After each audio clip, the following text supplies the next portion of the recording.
This is at the Augusta Civic Center, where as many as 1,000 people are gathered tonight to watch the swearing in.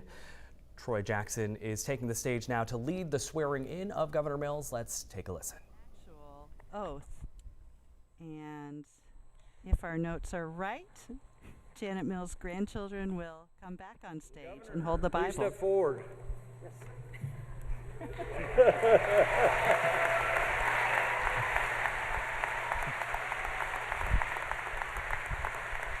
About this spot. Yeah.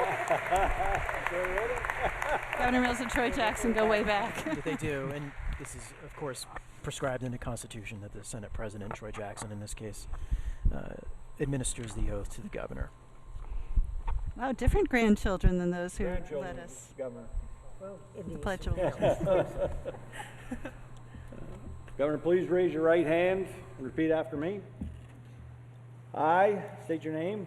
I, Janet Trafton Mills, Do swear do swear that I will support the Constitution of the United States and of this state. that I will support the Constitution of this state and the United States, or the United States. I will support the Constitution of the United States and of this state. Yes. We got to get this right. All right. I'm with you. So long as I shall continue a citizen thereof. So long as I shall continue a citizen thereof. So help me God. So help me God.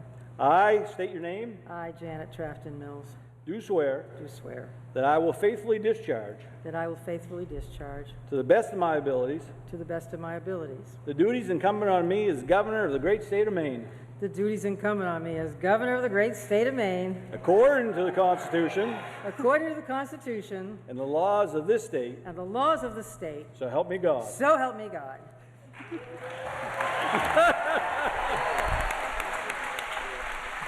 And Governor Janet Mills starts her second term officially. Yep, you don't have to call her governor-elect any longer, Jen. And we're getting a standing ovation here in the Civic Center. People standing up across several different rows. I'll get that straight.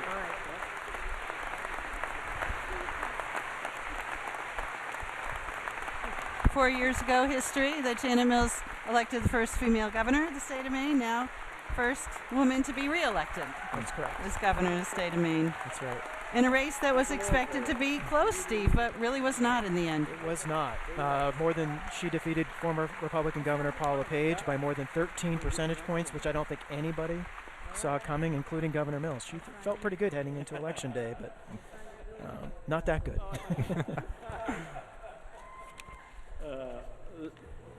The Secretary of State, Shenna Bellows, will come forward and read the proclamation. It is my solemn duty, my distinct privilege, one of the great honors of my life, to present this proclamation, the words of the last 200 years, and governors sworn in over the last 200 years, given under my hand this 4th day of January in the year 2023 to the Joint Convention. The votes given on the 8th day of November last in the cities, towns, and plantations of the state of Maine for governor, the returns of which have been made to the office of Secretary of State, having been examined and counted by the legislature, which has declared that a plurality thereof was given to Janet Trafton Mills, that she is duly elected, and that she, having in the presence of the two branches of the legislature in convention assembled, taken and subscribed the oaths required by the Constitution to qualify her to discharge the duties of that office. I therefore declare and make known to all persons who are in the exercise of any public trust in this state, as well as all good citizens thereof, that Janet Trafton Mills is Governor and Commander-in-Chief of the state of Maine.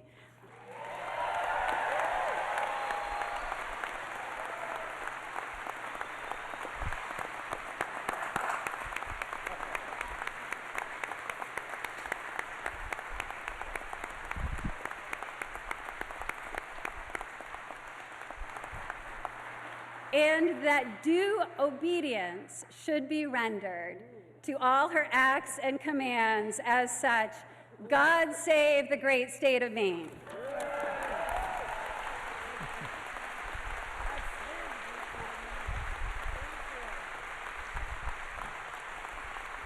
Secretary of State Jenna Bellows issuing a proclamation declaring Janet Mills governor of the state of Maine. Everybody got a giggle out of the due obedience part of that. They did.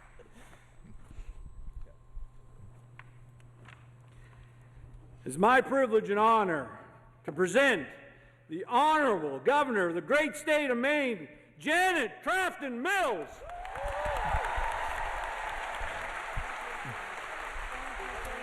It's kind of interesting, Jen, to watch Senate President Troy Jackson and Governor Mills interact on the stage because they've had disagreements in the past. Troy Jackson would be the first person to admit that. Very bitter disagreements on policy at times. But I think that that's actually fostered a bit of a friendship. You can kind of see it just the way they interact with one another. Thank you. Thank you very much. Oh, please be seated. My goodness. Mr. President, Madam Secretary of State, Madam Speaker, Madam Chief Justice. I like the way this is going.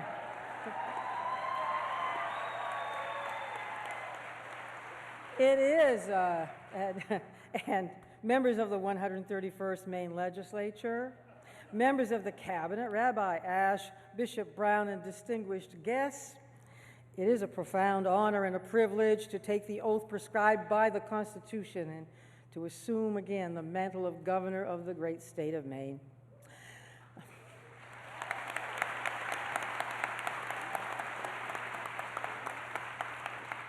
I am deeply humbled and by the trust the people of Maine have placed in me. President John F. Kennedy once said, "If more politicians knew poetry and more poets knew politics, I'm convinced the world would be a little better place in which to live." I agree, and I want to thank especially our own poet laureate, Julia Bausma, and Bethel resident and presidential inaugural poet, Richard Blanco, and Maine's poet-musician, Dave Mallett, for their very inspiring words.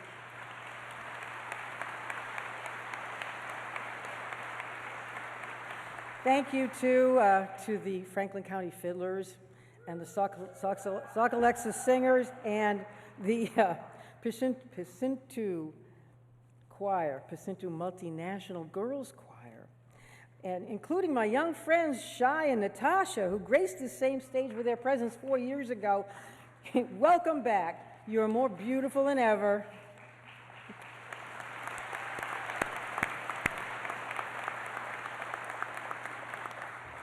I also want to draw your attention to the empty chair in the military section of the audience and to honor and recognize all Maine service members who have lost their lives in service to their country.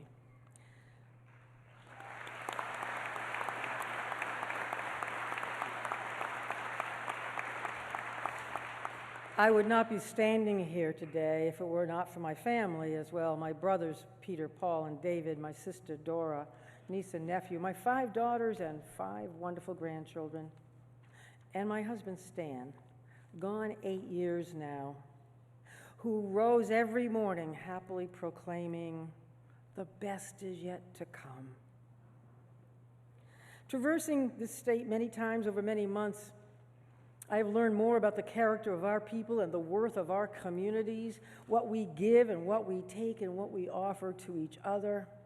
I've toured clinics and hospitals, large and small, schools, warehouses, stores, diners, and boathouses, log yards, libraries, and factories, houses of worship of all faiths.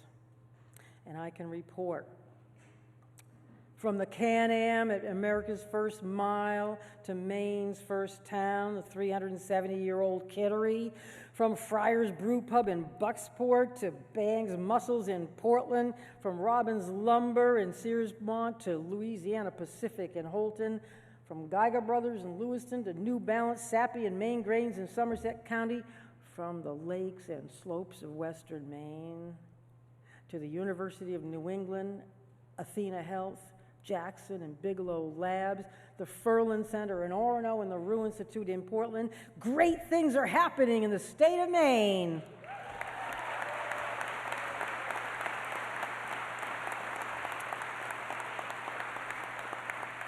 And I can report as well that across this state, this one Maine, hope is very much alive. Over the last years, you know, there was this something that caught our attention, especially during the pandemic. These large, luminous, neon-like signs that began popping up in cities across Maine. Hopeful, they read in colorful, cursive script. These signs became a symbol not just of survival, but of health, renewal, new life. The sign's creator, Charlie Hewitt, said, quote, "To be hopeful is not a gift, it is a challenge. It's a challenge. To be hopeful requires opening your eyes, it requires making a decision, being part of something," unquote. Maine people know and embrace this. Indeed, we experienced it these last few years. And tonight, like Charlie Hewitt's Art Deco signs, a flashback to previous decades, at this time, the James Webb Telescope is taking us back through time and into the bowels of celestial history like some magical mystery tour of the universe, drawing us both inward and outward through space and time and unlocking mysteries of the past and foreshadowings of the future. So I can't help but wonder if our forebears a century ago had had a Webb telescope to view the world down through time, what might they think of where we are today? Would they ever have imagined that the log drives would come to an end, that the narrow gauge railway would turn into a quiet footpath, that our granite quarries would be rendered obsolete by the invention of concrete? Could they have foreseen cell phones and flat-screen TVs and computers of any size with words that are written and then disappear on a virtual page as though they had never once become thought? Well, we do know one thing our forebears were thinking about.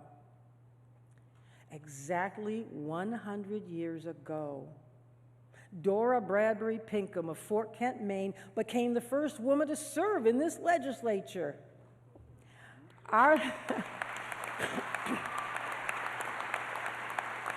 It was big news. Arthur G. Staples of the Lewiston Evening Journal wrote about it. He said, quote, "It may happen that in after years, perhaps 2023, he said, some woman governor of Maine and some legislature largely composed of women may desire to know how the first woman legislator carried herself." And he continued, "So," he said, "in the year 2023, 100 years hence, Dora Pinkham is thus presented to you, and Maine is ready for her sisters." End quote.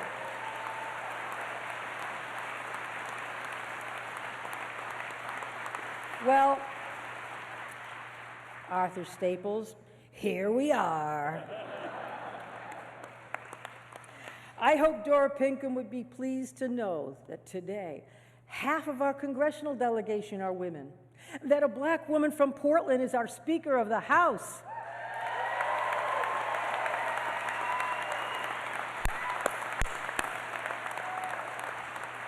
And that a woman whose own roots lie deep in Pinkham's beloved county has now taken the oath for the second time to serve as governor of the state.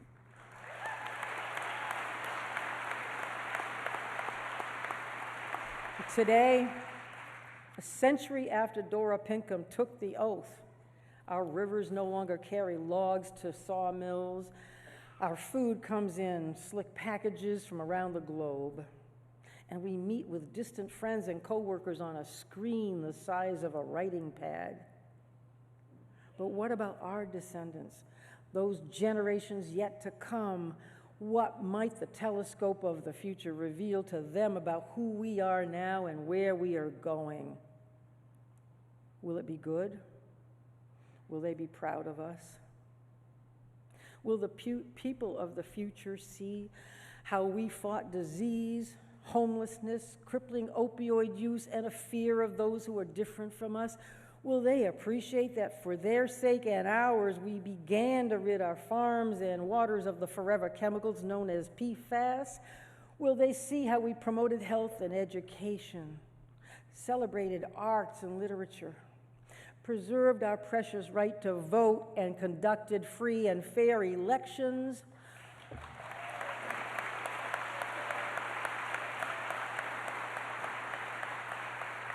Will they see how we adapted and evolved during turbulent times, adjusted to technology and innovation, how we explored new sources of energy, electricity, new modes of communication and travel?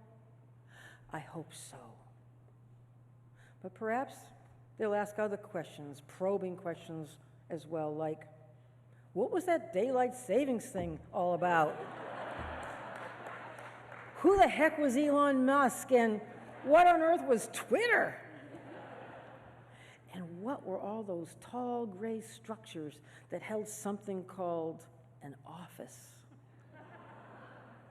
Maybe they'll also ask, what took them so long to shelter the unhoused? Why did it take years for them to build a house when we can 3D print a single home in an hour? Why, they may ask, did they wrap everything in packaging, material they could have reused, and why did they dump waste in the ocean and bury it in the earth? What were all those parking lots and those tarred roads crisscrossing the countryside, they will ask, and the gases emitted from structures and vehicles that clogged the air and warmed the planet and melted the ancient glaciers? Why, they will ask, did the scourge of a drug epidemic rob them of so many precious lives? Why didn't they have safe and loving places to care for all their children? Why did they pay so much every time they went to a doctor or a pharmacist?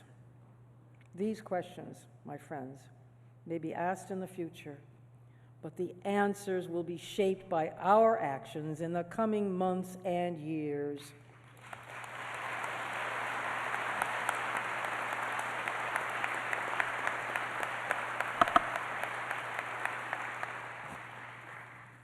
Four years ago, I stood before you and promised to work for a healthier, more vibrant, more welcoming state.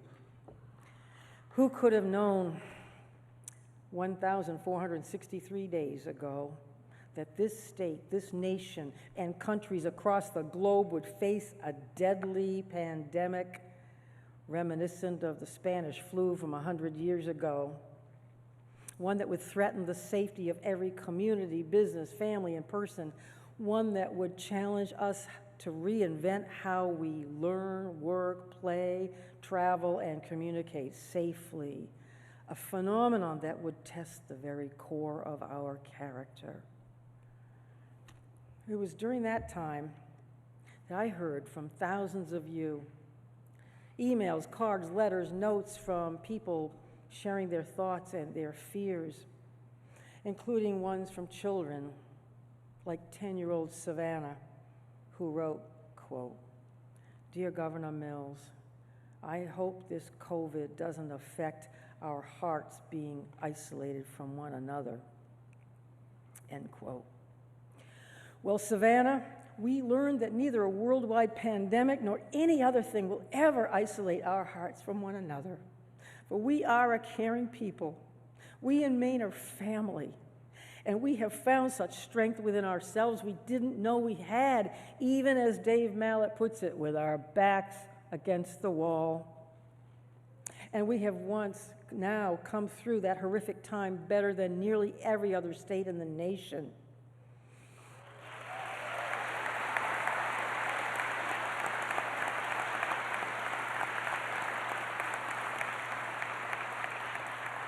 With the good people of this cabinet, with the brilliant leadership of Commissioner Lambrou and CDC Director Nirav Shah, and others. We answered the call. Now, experts nationally say that both our public health response and our economic recovery have been among the best in the country.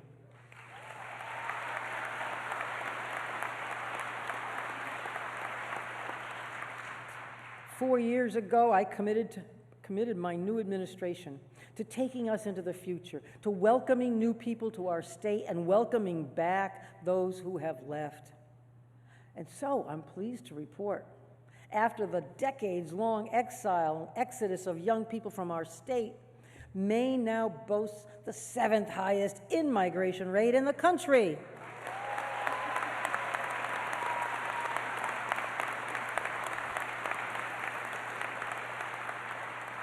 We're welcoming new people every day, and we continue to listen to the people of Maine.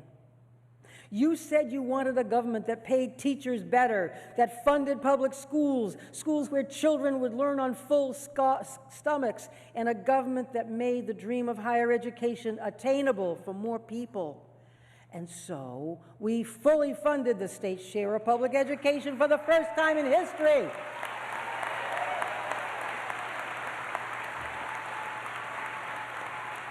We provided universal free meals in the public schools. We provided free community college to recent high school grads. And we enacted one of the most generous student loan forgiveness programs in the country.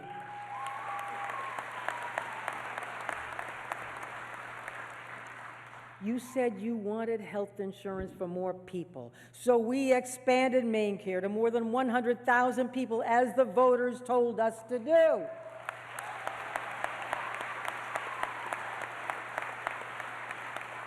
And we've reduced the uninsured rate by more than any state in the country. And we listened to small businesses drowning in health insurance costs, and we lowered their premiums for the first time in decades.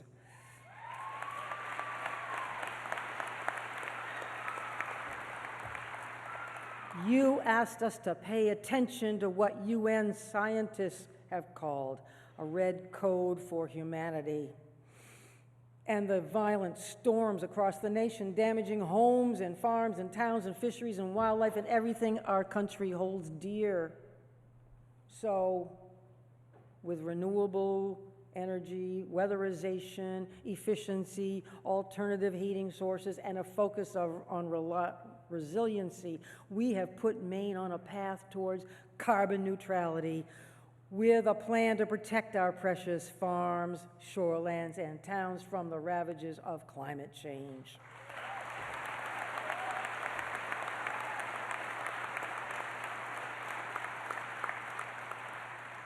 You asked us to expand broadband, recognizing that it is the communications highway of the future and that high-speed internet is as necessary to everything we do as water is to life.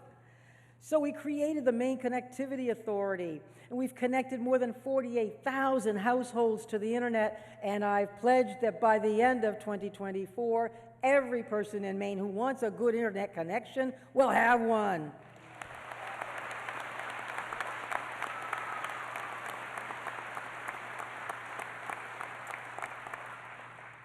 You asked us to begin to repair the divisions between the state and tribal nations. And so we enacted the highest water quality standards in the nation for rivers with sustenance fishing. We expanded tribal court prosecution of domestic violence, and we negotiated major new revenue sources for the tribes. You urged us to protect reproductive health care against the threat, now real, that the Supreme Court would overturn Roe v. Wade, and we did so. We passed laws that discouraged protesters from blocking clinics, that required public and private insurance coverage for abortion services, and made those services available to women in rural as well as urban areas of the state.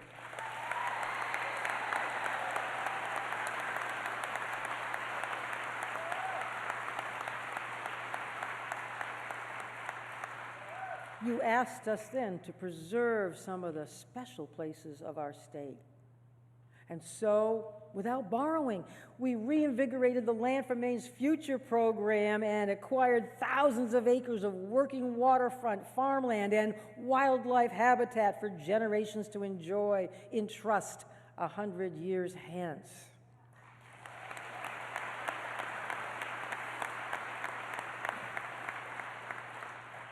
You asked us to fight against federal rulings that threatened our iconic lobster industry, and we did, working with members of Congress, securing a regulatory pause, as well as funding for new research to protect both the right whale and the lobster industry.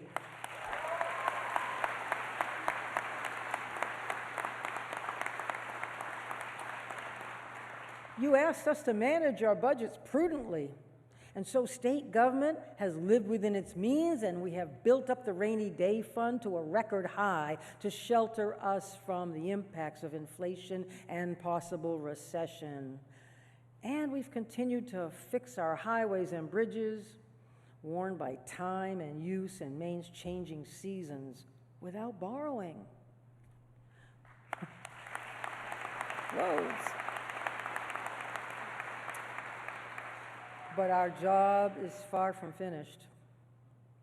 Today, a workforce shortage undermines our very ability to get things done, from teaching, policing, healthcare, farming, to selling and manufacturing and selling goods. Help wanted signs are everywhere. And so we are expanding workforce training in high schools and community colleges. We're making more childcare available for working parents. And we're partnering with towns and businesses to find better housing for workers and shelter for the unhoused. And we're putting people to work.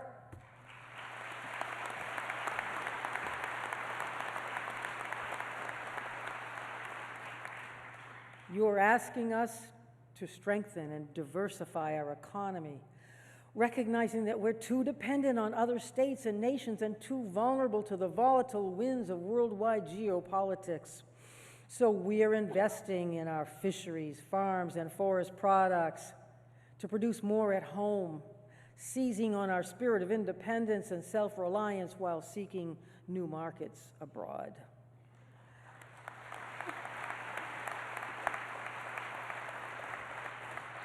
You're asking us to diversify our energy sources and loosen the stranglehold that fossil fuel companies have on the wallets of Maine families and businesses.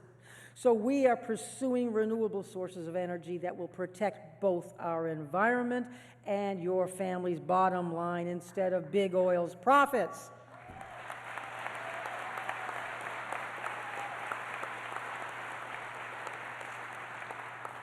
You're asking us to address the crisis in housing. So we issued, first off, we issued the senior affordable housing bonds, first thing. Then we enacted the largest investment in housing in state history. We renewed the historic rehabilitation tax credit, and we have funded more than 1,500 new residential units and adding hundreds more in the years to come. We're working every day with cities and towns and developers to stand up emergency shelters and workforce housing in a way that fits the needs of every town.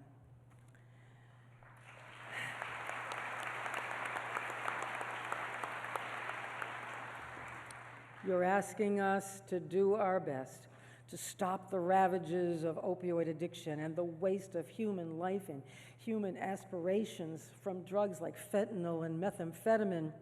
And so we are in earnest providing treatment beds and recovery and prevention measures and distributing naloxone everywhere to save thousands of lives. And we will make sure that every school and every community has an effective prevention program to stop the scourge of addiction before it begins.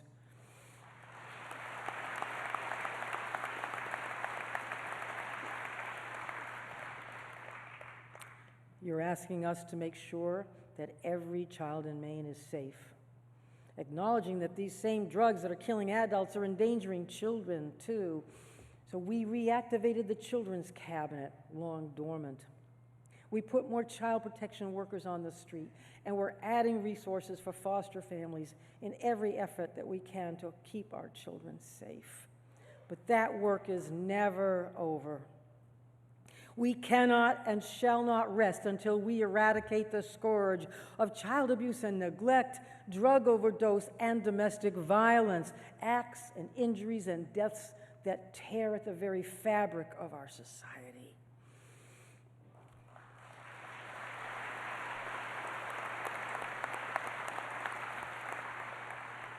You're asking us as well to recognize that children's emotional health also suffered during the pandemic, and that hospital emergency rooms and jails are not the right places to treat someone in a mental health crisis.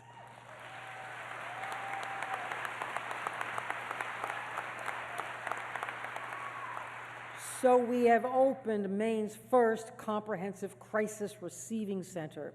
We're investing in residential care and community-based treatment. We're training up more professionals and expanding mental health crisis services statewide.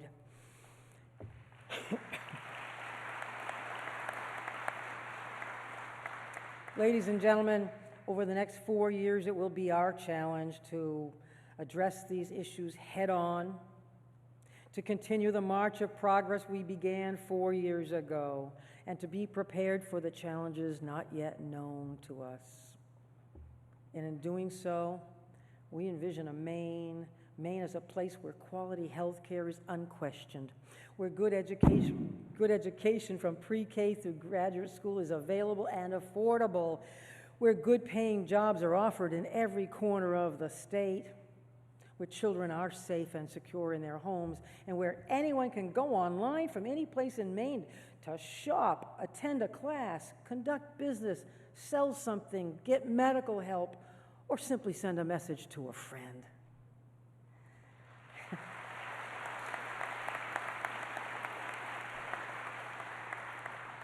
These are our goals, hopeful but real.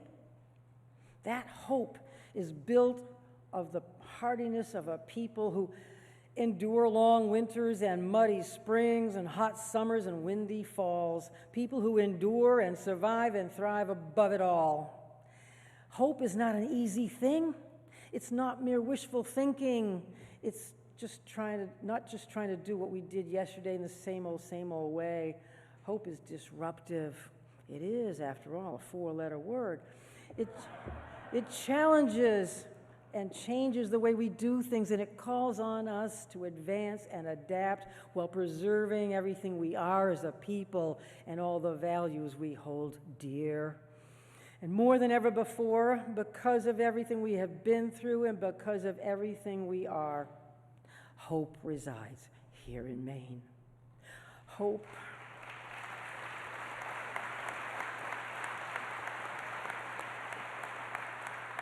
Hope is manifest in the actions you took this very day, actions inspired perhaps by one of humanity's great spiritual guides who said 2,000 years ago, "For I was hungry and you gave me food. I was thirsty, you gave me drink.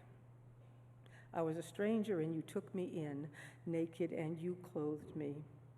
For your actions today in housing, heating, and helping those in need, the people of Maine are deeply grateful. You, the Maine legislature, have provided hope.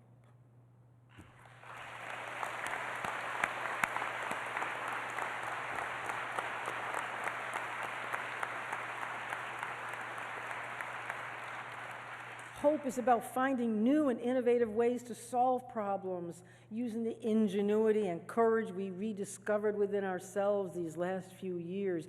And I see hope all across the state today.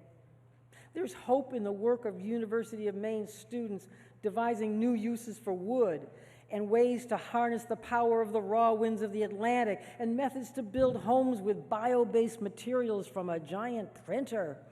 There is hope in the aspirations of inventors and innovators at the Rue Institute, using artificial intelligence and data analytics to solve complex problems. Hope in cities like Waterville, Biddeford, and Westbrook, who are evolving from their industrial past, reinventing their downtowns and attracting new families and new businesses every day. Hope in the faces of women shopkeepers in Lewiston and Portland, selling fabrics, foods, and spices from other countries. These industrious mothers of soccer champions, daughters of another continent. Hope in the vision of enterprising artists, poets, musicians, architects, writers, and makers of crafts in every corner of this state. Hope in the far reaches of the county and down east, and in the shadows of our western mountains where farmers, foresters, fishermen, hunters, storekeepers, and tourists coexist. And there is hope in the eyes, hope as well, in the eyes of those who have forded raging rivers, thick forests, steep mountains, and rough seas to seek refuge here in our country, refuge and work in our country and in our state.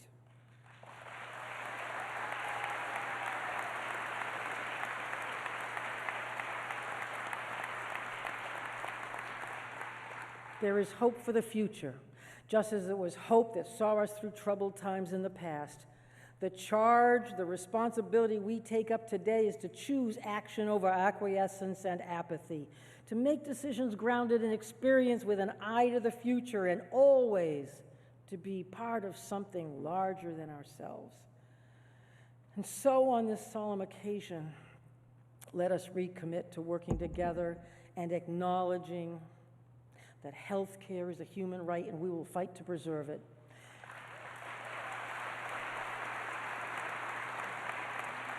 That education is essential, and we will provide it. That climate change is real, and we will combat it. And that a decent home is essential, and we will build it.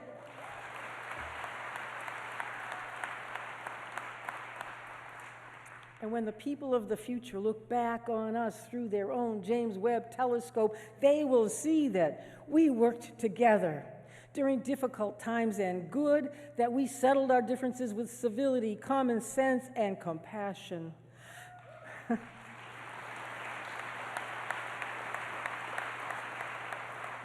That we took care of one another, that we protected the air, water, and land around us and built a state that survived and thrived long into the future. And perhaps, too, they will see some things I believe will never change. The way the surf of the mighty Atlantic pounds the granite shores of our state. The way Katahdin rises up in all its majesty in the western sky. The way the Basilica in Lewiston inspires the people of the mighty Androscoggin. The way so many institutions of higher learning enrich and grace our towns and cities across the state. And the way Moxie tickles the throat as it goes down. And the way the wild blueberry finds a place in every tasty meal. 100 years from now, people not yet born will turn a telescope back in time and find in the Maine of the 2020s, a place where government did everything it could to save the lives and livelihoods of its people, took nothing for granted, but invested wisely to make Maine a clean, healthy, and welcoming place where success is attainable. And they will remember one sign, one word that guided our path, our actions, and our dreams. Hopeful.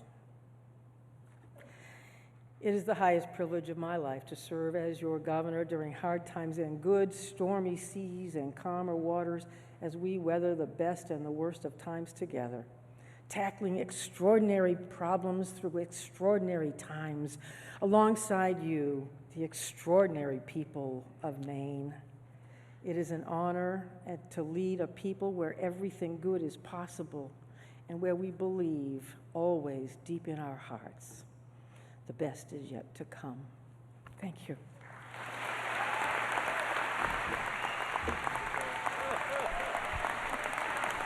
A poetic inaugural address by Governor Janet Mills, built around themes of history, and hope. That was Governor Janet Mills officially sworn in for a second term to serve another 4 years in the Blaine House. Those commentators there were made public that you heard throughout the proceedings. Now, in Mills' remarks, she touted her response to the COVID-19 pandemic, expanding Maine Care and providing free community college to Maine students. Mills also promised to continue to tackle key issues, everything from inflation and the economy to internet access to all Mainers by 2024, and addressing homelessness, child abuse, and the ongoing opioid crisis.